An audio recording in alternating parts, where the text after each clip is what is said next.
Hello everyone, আসসালামু আলাইকুম। কি অবস্থা, কেমন আছেন সবাই? আমার অবস্থা তো পুরোই নাজেহাল, কারণ একটানা বৃষ্টি হচ্ছে। কাজ করলে কাজ শুকাতে চায় না, একটা কাজ উঠাতে হচ্ছে অনেক অনেক সময় লেগে যায়। বৃষ্টির দিন আসার আগে কাজ করে যে কি শান্তি পাইছি, কাজ করে বেশিক্ষণ ওয়েট করা লাগতো না। কাজটা কমপ্লিট করে ফ্যান রেখে দিলে একটু সময় পরে শুকিয়ে যেত। কিন্তু এখন যেহেতু বাইরে প্রতিনিয়ত বৃষ্টি হচ্ছে, এর মধ্যে কারেন্টও থাকতেছে না, তো ফ্যান ছেড়ে দেওয়ার কোনো ওয়ে নাই।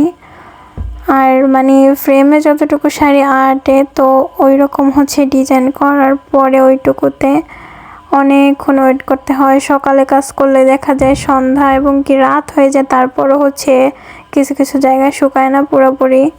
ঈদের অর্ডারি প্রোডাক্টগুলো সব রেডি করে কুরিয়ার করতে পারি নাই।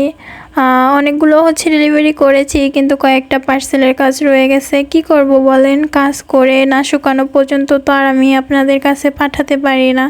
এগুলো তো আসলে আমার হাতে নেই।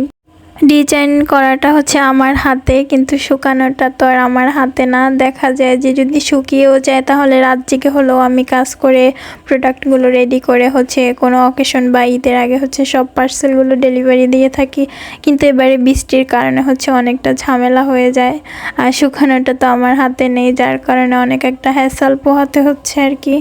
আর আমার কাস্টমাররা পুরা এত এত ভালো, আসলে তাদের প্রশংসা না করলেই নয়। আমি এই সমস্যাগুলোর কথা তাদেরকে বলার পর তারা কোনো ধরনের এক্সকিউজ না দেখিয়ে আমাকে একদম ইজিলি বলে দিয়েছে যে আপু সমস্যা নেই, আপনি কাজ করেন। আপনি যদি ঈদের পরও না পাঠাতে পারেন, 4-5 মাস পরেও পাঠান, তাহলেও সমস্যা নেই, আমরা আপনার প্রোডাক্ট রিসিভ করবো ইনশাল্লাহ। তো এত ভালো মনের কাস্টমার পাওয়া সত্যি অনেক অনেক ভাগ্যের ব্যাপার। আপুদের অসংখ্য অসংখ্য ধন্যবাদ এইভাবে আমার পাশে থাকার জন্য।